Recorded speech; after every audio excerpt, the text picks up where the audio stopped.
இதுல என்ன ஒண்ணு விஷயம் நமக்கு நிறைய பேருக்கு புரியலன்னா, இப்ப மார்க்கெட் இங்க இருந்து கீழ இருந்து இது மேல போச்சு. Okay sir, right. நீங்க சொல்ற மாரி இத எடுத்துக்கலாம். இது ஃபுல்லாவே நம்ம சைட்வேஸ்ன்னு கூட எடுத்துப்போமே. இது வந்து சைட்வேஸ் மார்க்கெட். ஆனா இப்ப இந்த டாப் வந்துச்சுல்ல, இந்த டாப் நான் எப்படி கண்டுபிடிக்கிறது? இதுக்கு அடுத்தது இந்த டாப். இப்ப பாருங்க, மார்க்கெட்டு நம்ம ஃபிப் வச்சு என்ன கண்டுபிடிச்சோம்? மார்க்கெட்ல நம்மளால என்ன கண்டுபிடிக்க முடிஞ்சதுன்னா, ஃபிப் டூல்ஸ் யூஸ் பண்ணி இது எவ்வளவு தூரம் கீழ வரும்ன்றது தான் நம்மளால கண்டுபிடிக்க முடிஞ்சது. கரெக்ட்டா? மார்க்கெட் வந்து 38க்கும் 50%க்கும் நடுவுல வருது. அதுதான் இது எல்லாத்துக்கும் காமனா இருக்க விஷயம் இது ஒண்ணுதான். ரைட். ஸோ இது கண்டுபிடிக்க முடியுது. ஆனா இந்த டாப்ஸ் இங்க தான் மார்க்கெட் வந்து ஸ்டாப் ஆக போகுதுன்னு நமக்கு எப்படி தெரியும் அப்படின்றது தான் இங்க தான் ஒரு முக்கியமான டூலை யூஸ் பண்ண போறோம். நான் ஏற்கனவே சொல்லியிருந்தேன் பார்த்தீங்களா, ஃபிப்பா யூஸ் பண்ணாம கூட சப்போர்ட் ரெசிஸ்டன்ஸோட கம்பைன் பண்ணும்போது இன்னும் அக்யூரசி ஜாஸ்தியா இருக்கும்.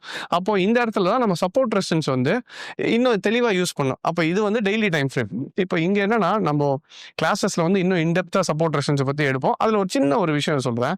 மல்டி டைம் ஃப்ரேம் அனாலிசிஸ் என்ற ஒரு சப்ஜெக்ட் இருக்கு. அதுல வந்து நம்ம என்ன பண்ணுவோம்னா, காம்பினேஷன் ஆஃப் சப்போர்ட்ஸும் யூஸ் பண்ணுவோம்.